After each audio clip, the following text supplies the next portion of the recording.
Salut à tous et bienvenue sur votre chaîne Katrabomekun. Aujourd'hui, on continue encore, entre guillemets, la restauration moteur, même si bon, elle est à peu près terminée maintenant.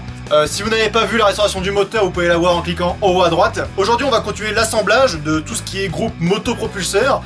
Donc le groupe motopropulseur, c'est moteur, embrayage, boîte de vitesse, cardan. Du coup, dans l'ordre logique des choses, aujourd'hui ça va être volant moteur, embrayage, boîte de vitesse. Allez, sans plus attendre, c'est parti. Alors notre moteur, il est là, il est beau, il est magnifique, il est normalement fonctionnel. Du coup, pour pouvoir remonter tout ça, il va falloir le retirer de son support. Son fameux support, il est dessus depuis plus d'un an maintenant quand même dessus. Il est temps de l'enlever.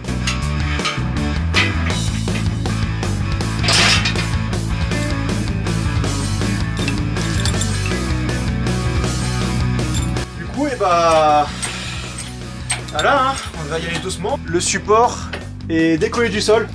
Donc là, voilà, hein, vous voyez, ça bouge dans tous les sens. Donc je vais dégrafer la base pivotante. Je vais retenir quand même.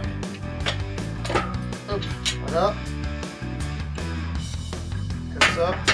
Il y a tout qui essaye de se mettre en place. Voilà. Oh, ça m'a fait peur. Maintenant, je vais enlever tout ça. Je vais enlever la base pivotante.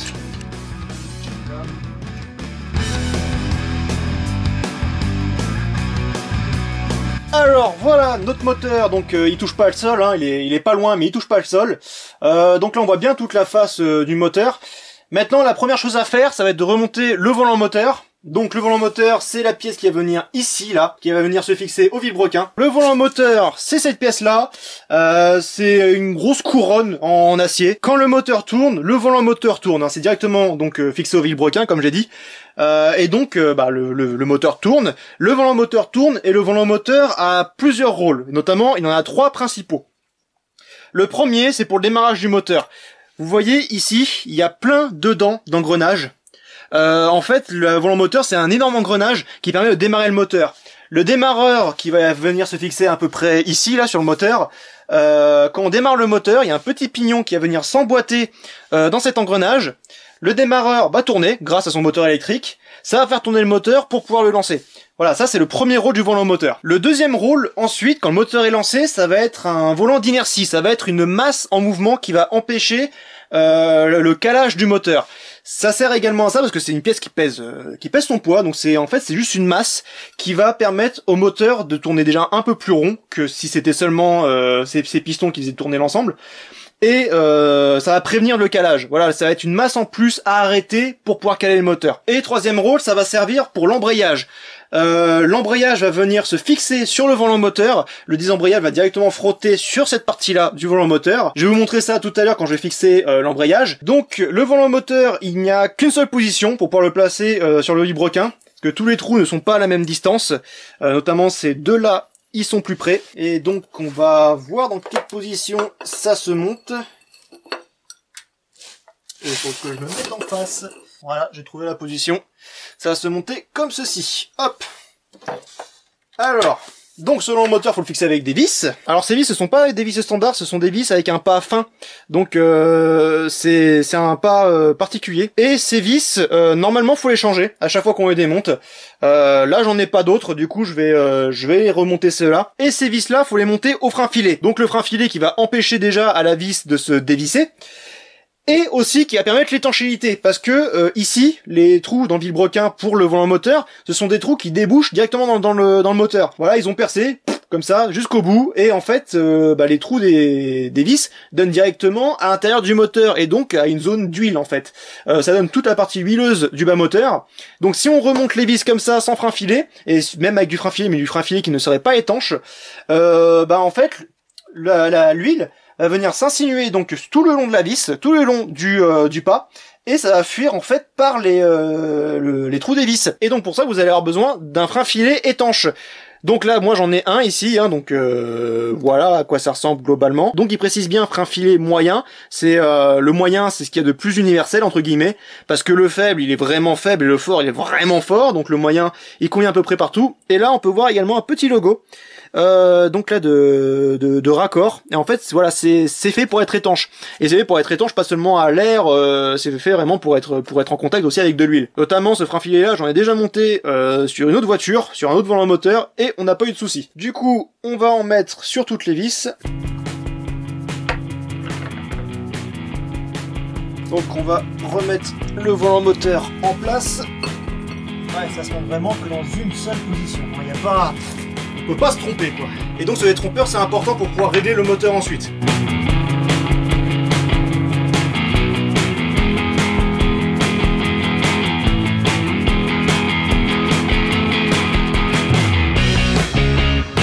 Alors c'est une douille de 17.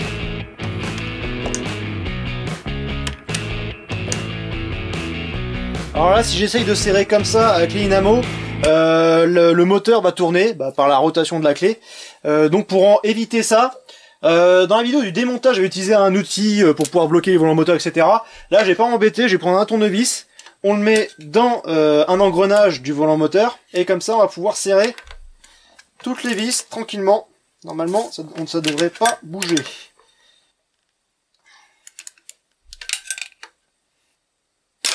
Ouch. Ouais, bon, je vais mettre l'outil parce que clairement sinon je vais me faire mal. Donc l'outil c'est celui-là. Alors c'est pas fait pour ce moteur-là, hein, c'est fait pour un moteur spécifique. Mais bon, ça rentre quand même dans ce volant moteur-là. Donc ça va faire le job. Ouais, ça marche.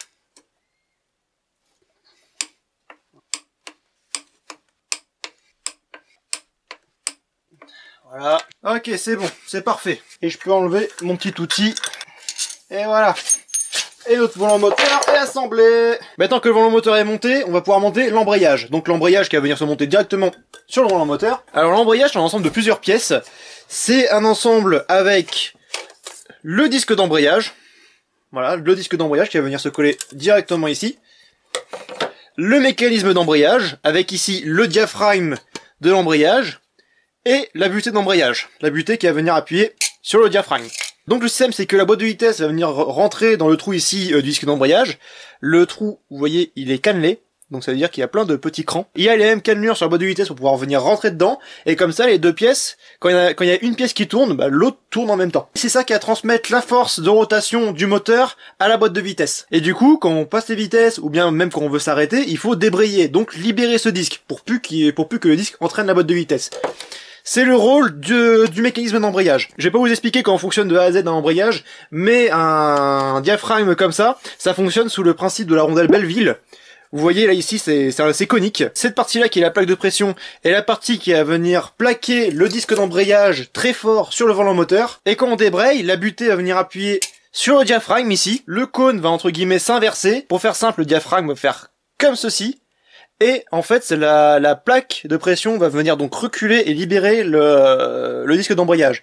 Et donc plus on relâche la pression et plus on approche la plaque de pression sur le disque d'embrayage. Et c'est comme ça qu'on peut embrayer.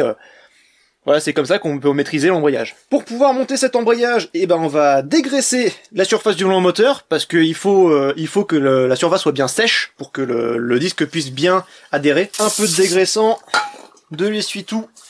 Et on vient bien dégraisser la surface de friction du disque. Voilà. Voilà, il y a un petit peu de crasse. On va nettoyer aussi la surface de la plaque de pression, parce que c'est également une zone de friction, donc il faut que ça adhère et que ce soit bien dégraissé.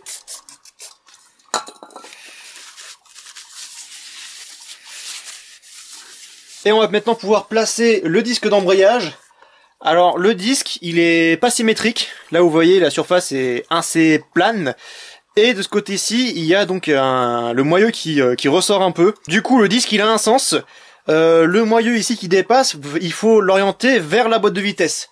Donc c'est-à-dire, faut pas l'orienter vers le volant moteur, parce que sinon, on peut pas plaquer le disque vraiment contre le volant moteur. En fait, ça touche les vis du volant moteur. Donc il faut le tourner vers la boîte de vitesse, donc par là.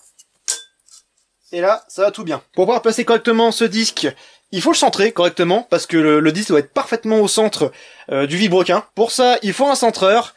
J'en ai un ici, que j'ai imprimé en 3D. Donc il prend place parfaitement dans le logement ici du disque d'embrayage, et dans la bague de centrage de la boîte de vitesse, dans le moteur, ici. Hop là. Donc le centreur va permettre de bien mettre en place toutes les pièces. Voilà, comme ça. Ah, on va éviter de tout casser, ce sera mieux. Voilà. Et je viens l'enquiller donc dans la bague de centrage ici. Et là je suis sûr que mon disque il est parfaitement centré. Et on va rapidement mettre le diaphragme ici pour avant que le disque se casse la figure. Donc le diaphragme, il y a des pions de centrage pour pouvoir correctement le placer sur le volant moteur. Ça va correspondre aux trous qui sont là. Et donc je peux mettre en place mon diaphragme, mon mécanisme d'embrayage. Voilà. Comme ça. Je vais mettre la première vis.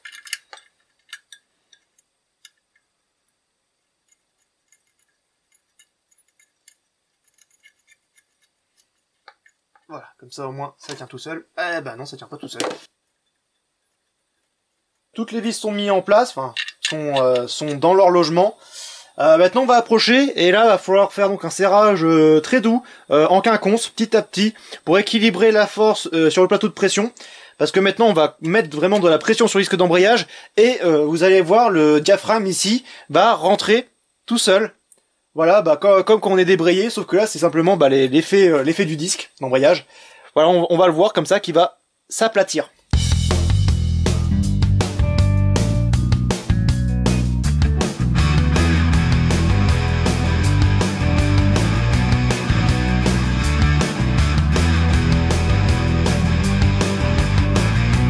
Le diaphragme est embuté et les vis de fixation du mécanisme d'embrayage c'est 15 Nm.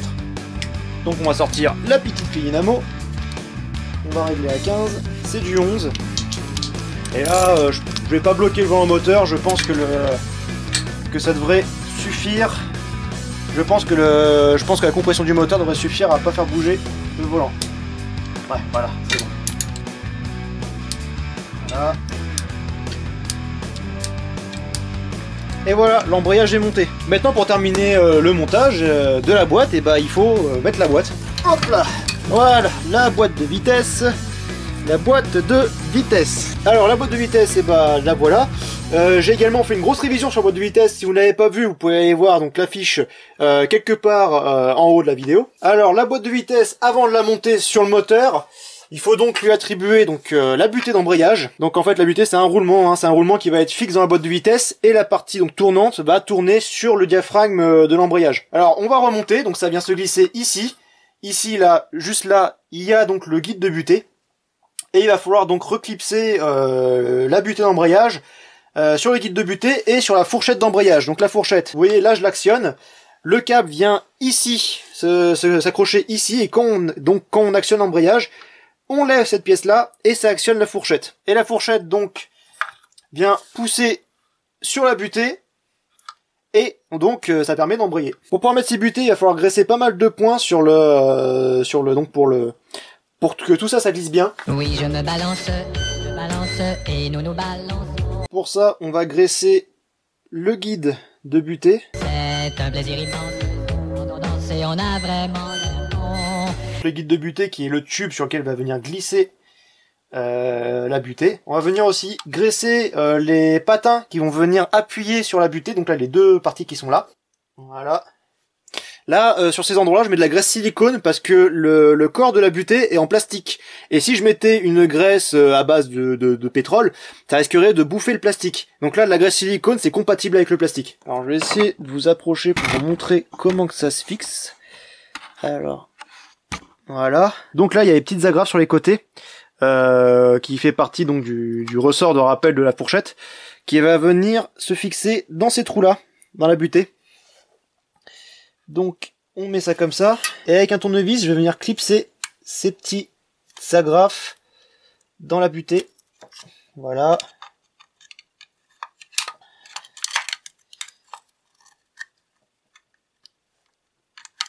J'arrive à la mettre comme je le souhaite.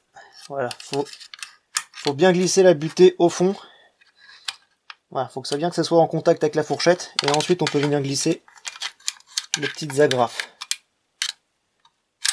De ce côté là, ça s'est pas bien mis. Voilà. Donc là, Je vais essayer de vous montrer sans déboîter la butée. Donc là vous voyez la graffe, elle est donc là vous voyez comment c'est placé. Donc la butée est bien en contact avec la fourchette et les agrafes sont bien dans la fourchette et dans la butée d'embrayage en même temps. Hein. Donc là la graffe elle vient traverser un trou dans la butée et dans la fourchette. C'est bien important que ce soit comme ça hein, parce que sinon ce sera pas bien monté. Et on risque d'avoir des problèmes à terme. Et on va également graisser l'arbre primaire. Donc ça c'est l'arbre primaire. On va venir graisser un petit peu les cannelures. Donc là les cannelures ce sont ceux qui vont rentrer dans le disque d'embrayage. Donc qui vont être synchronisés avec le disque. Et également cette partie-là qui va rentrer en fait dans la bague guide qui est dans le vilebrequin. Donc ça c'est vraiment en fait une partie qui va rentrer dans une bague. Voilà, pour empêcher l'arbre primaire de se balader un peu dans tous les sens et de faire sa vie tout seul. Ça va tout brider et comme ça l'arbre primaire va être parfaitement guidé. Mais sauf que bon, c'est métal contre métal, même si la bague dans le vilebrequin est en bronze, c'est quand même métal contre métal, il faut un graissage. Donc, alors, je vais en mettre un peu quand même sur cette partie-là, là. Et l'arbre primaire, c'est pas trop, hein, faut pas, j'en ai mis beaucoup trop là déjà. Il faut légèrement graisser. Faut pas en mettre de trop, parce qu'en fait, sinon, par force centrifuge, la graisse va se barrer et va venir se glisser sur le disque d'embrayage. Et donc, de la graisse sur le disque d'embrayage, en fait, on va perdre l'adhérence du disque, en fait. Du moins, on va perdre une partie de l'adhérence. Donc voilà, on graisse légèrement. J'en ai mis dans les cannelures sans plus. Et on va également graisser la portée de la butée, donc la partie qui va être en contact avec le diaphragme, que la partie métallique en contact avec le diaphragme, hein, pas le reste. Et voilà, là la boîte est prête à être montée sur le moteur. Le moteur, je vais juste lui enlever 2-3 petites choses. Je garde bien les deux goujons, ici il y en a un là et il y en a un là, qui va servir de guidage. Voilà, je vérifie qu'il n'y ait rien qui puisse gêner. Ok, c'est bon. Et maintenant, ça va se faire aux muscles. Alors, on fait attention à pas se casser le dos, évidemment. Alors, pour soulever la boîte, on évite de tirer sur la commande de la butée. Hein. C'est un coup à déboîter la butée et de devoir ressortir la boîte. Alors, je revérifie une dernière fois que tout est bon. Donc, j'ai bien mis ça, j'ai bien mis ça. Ok, tout est bon. Donc là, ça va se faire aux muscles. Donc, on fait bien attention à rien abîmer. On essaye d'être le plus centré possible dès le début. Parce que là, notamment, il va falloir faire passer l'arbre à cam ici, dans le trou ici de la boîte. Faire attention également à pas s'éclater les mains. Hop là.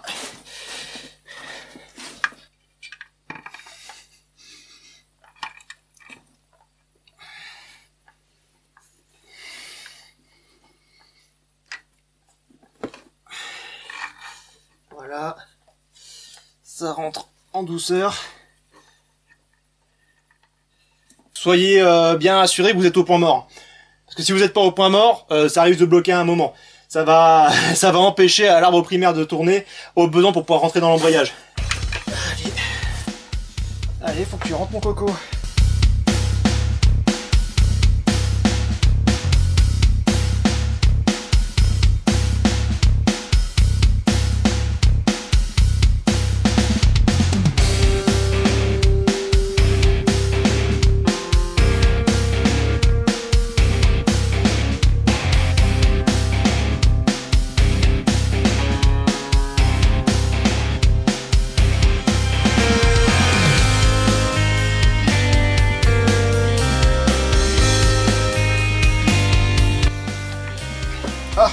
Oh yes.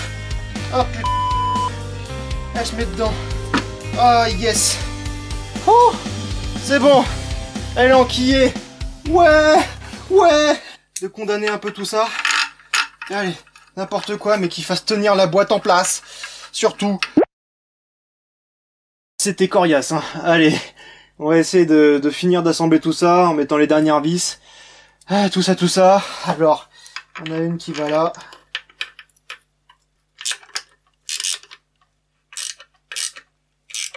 Maintenant, pour pouvoir finir de refixer la boîte, alors j'ai déjà mis donc cet écrou-là, cette vis-là, cet écrou-là. Il manque encore une vis là-bas sur le côté. Et on va fixer les renforts de boîte qui sont sur le côté du moteur.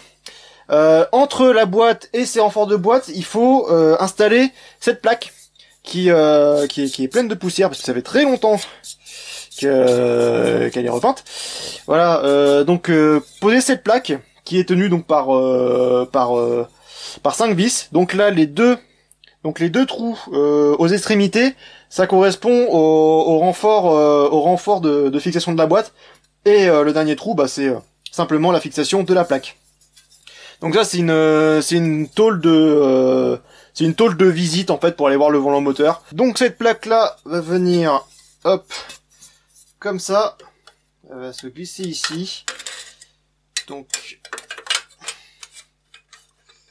alors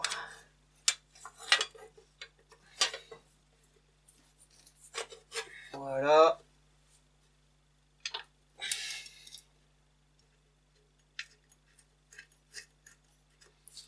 La même chose de l'autre côté.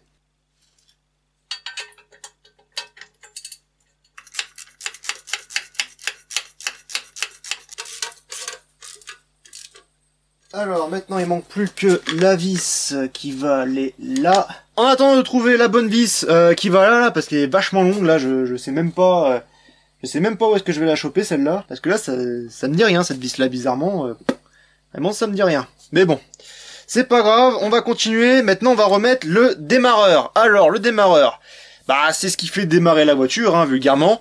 Donc, comme je vous ai expliqué, ça vient se prendre dans l'engrenage du volant moteur. Et donc, c'est ce petit pignon là qui vient se mettre dedans. Quand on met le contact et qu'ensuite on tourne la clé pour démarrer le moteur, ce petit pignon vient, tac, se décaler par ici, s'enclencher dans le volant moteur. Le moteur électrique à l'intérieur se met à tourner, et comme ça entraîne le moteur. Alors le démarreur sur cette 4L, je voulais garder l'ancien. J'ai fait une vidéo sur comment réviser son démarreur. Voilà, donc tout s'est bien passé. D'ailleurs j'étais content, j'ai même tourné en extérieur, extrait. Donc là c'est enclenché dans le volant moteur, et là ça ne l'est plus. Je l'ai démonté, je l'ai remonté, ça s'était bien passé, et au moment de l'essayer, donc de faire l'essai du démarreur pour voir s'il fonctionne bien, et bah il fonctionnait plus. Donc je l'ai démonté et remonté au moins 8 fois. Je n'ai trouvé aucun souci dans mon montage. C'est pas mon montage le problème, donc je pense qu'il était assez fatigué en interne. Devait avoir quelque chose au niveau d'un bobinage, quelque chose qui devait commencer à lâcher, et le fait de l'avoir démonté, ça l'a fini. Du coup, et bah un démarreur neuf, hein, pas trop le choix. Alors le démarreur va venir se mettre ici, là, on voit bien la forme ici. Pour accueillir le démarreur. Ici, vous voyez, il y a un petit pion de centrage. Ça va venir rentrer dans ce trou-là. Ce trou-là, donc, il est un peu plus large. Il y a un épaulement creusé dedans prévu pour mettre le pion de centrage. Donc, alors, est-ce qu'il va passer? C'est pas sûr. Et visiblement, non, il ne passe pas.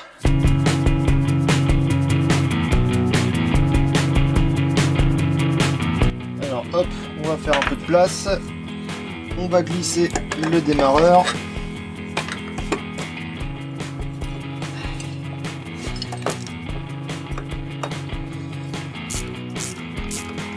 Alors maintenant serrage, alors toutes les vis en M8 c'est 20 Nm et toutes les vis en M10 c'est du 40 Nm. Par exemple pour le démarreur ça va être du 20 Nm.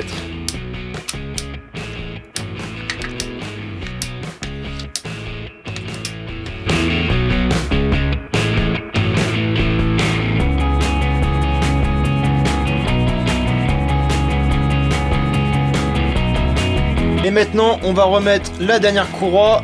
Hop, la dernière courroie, c'est la courroie qui va donc relier l'arbre à cam à la pompe à eau. Donc, il faut mettre la poulie de l'arbre à cam. Voilà la poulie, elle va venir ici. Voilà. La vis au fond. La vis. Pour le moment, cette vis là, j'ai pas de coupe de serrage de disponible. Bon, je vais lui appliquer un serrage de 48 Nm. Ok, c'est bon. Bon, maintenant je peux poser la courroie. Donc la courroie, eh ben on va la faire passer déjà par là. Voilà. Ça vient se mettre sur la pompe à eau. Le galet tendeur. Alors je vais desserrer la vis. Je desserre la vis ici pour pouvoir libérer du mou. Voilà. Ça me permet de passer la courroie. Et maintenant, pour pouvoir tendre la courroie, il n'y a plus qu'à visser cette vis-là. On peut tendre la courroie. Alors en faisant ça, on recule le galet. Et ça tend la courroie petit à petit. Alors, ça sert à rien de serrer trop fort. Là c'est déjà... Oui, là c'est déjà bien serré là. Est-ce que je serre un peu plus? Peut-être. Ouais, je vais... Ouais, peut-être un poil trop tendu là. Hop, voilà. Comme ça, c'est pas mal. Et je bloque mon réglage en serrant le contre-écrou. Voilà. Et pour terminer, je vais serrer cette vis là. Voilà. Comme ça bride bien mon réglage. Bon, on va terminer ce long tournage, enfin long pour moi du moins, par monter le support moteur, enfin le support de boîte de vitesse qui vient donc au cul de la boîte. Voici donc le support neuf. Faut pas oublier la petite platine qui va venir se fixer au châssis. Et donc ça va venir se fixer directement sur la boîte. Voilà, ça va se fixer juste ici. On peut pas vraiment se tromper de sens, hein, parce que dans un sens, bah ça marche pas. Donc c'est obligé que ce soit dans ce sens-là.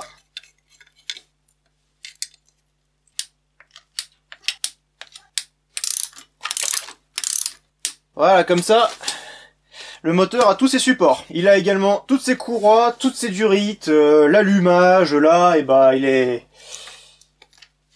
prêt à être démarré. Enfin, la fin de cette vidéo, pour moi elle a été assez longue à tourner quand même, parce que j'ai dû courir un peu après toute la visserie que j'ai accumulée, même si j'en ai repéré quand même pas mal. Bon, il me manque déjà une vis de boîte, donc ça déjà c'est pas normal. J'ai récupéré beaucoup sur ma visserie neuve également.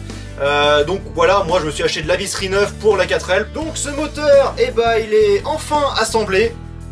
C'est quand même quelque chose à dire, il est assemblé, voilà, il est fini, hein, clairement, là, c'est bon. La boîte est accouplée, l'embrayage est mis, bref, tout est mis, là, tout est mis, clairement, enfin, tout. Allez, à 95%, hein, il manque par exemple, voilà, la boîte à air ici, il manque quelques petites babioles, mais vraiment, sinon, il est fonctionnel, théoriquement, hein, normalement, là, il devrait démarrer. On verra ça, probablement, à la prochaine vidéo, parce que là, je suis assez pressé de le démarrer, là, bah, clairement, mais bon. Pour moi, il est plus l'heure, il doit être 1h du matin à peu près. En attendant du coup cette prochaine vidéo, on va enfin essayer de démarrer le moteur. Vous pouvez en attendant vous abonner, vous pouvez nous soutenir sur Tipeee si vous le souhaitez. Vous pouvez nous souhaiter également bonne chance hein, pour le redémarrage de ce moteur. En attendant, si vous restaurez également un véhicule, je vous souhaite bon courage pour votre restauration. Je vous donne rendez-vous pour la suite des vidéos et à la prochaine.